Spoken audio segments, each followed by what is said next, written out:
comme vous le savez peut-être, le Sénégal accueille le bureau sous-régional de la FAO. Et c'est un bureau qui est à la disposition de l'Afrique de l'Ouest et du Sahel en termes d'expertise. Et nous sommes là pour répondre aux priorités sous-régionales. Et ces priorités sous-régionales sont également la somme des priorités des pays de la sous-région.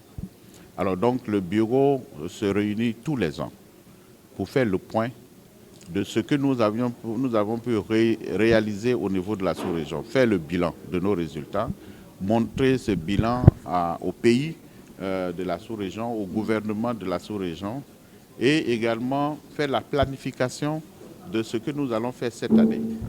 Et comme vous savez également, la FAO et les pays organisent ce qu'on appelle la conférence régionale, la conférence de la FAO qui a lieu tous les ans où tous les pays de l'Afrique se réunissent. Alors cette conférence, à l'issue de cette conférence, nous recevons également les priorités de l'Afrique et également les priorités de chaque sous-région. Et donc il est question de prendre ces priorités, d'ajouter et de formuler les priorités sous-régionales pour voir comment nous pouvons contribuer efficacement aux objectifs donnés, fixés par nos différents membres de la FAO.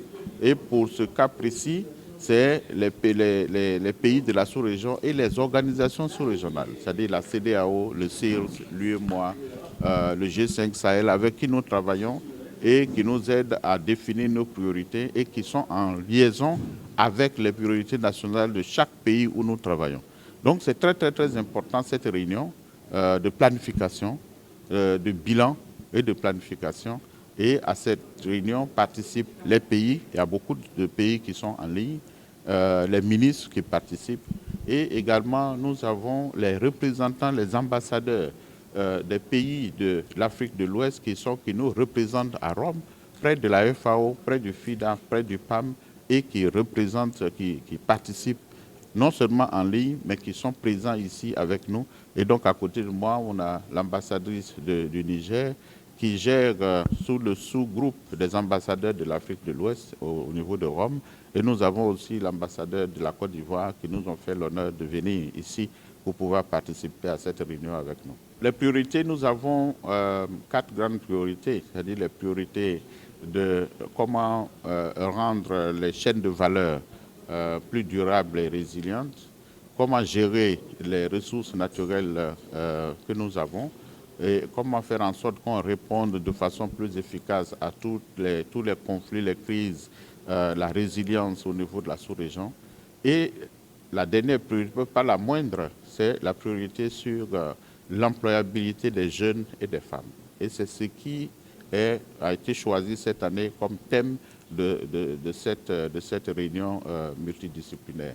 Alors comment est-ce que nous devons faire en sorte que la sous-région où 65% des populations sont jeunes et où nous avons beaucoup de jeunes aujourd'hui qui aspirent à de l'emploi durable, à de l'emploi où ils peuvent faire de l'argent.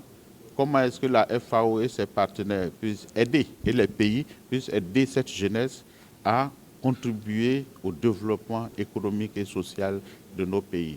Comment faire en sorte que cette jeunesse soit bien formée au métier de l'agriculture, parce que les gens ne se lèvent pas comme ça pour être agriculteurs, il faut avoir la formation. Comment est-ce que ces jeunes vont être accompagnés?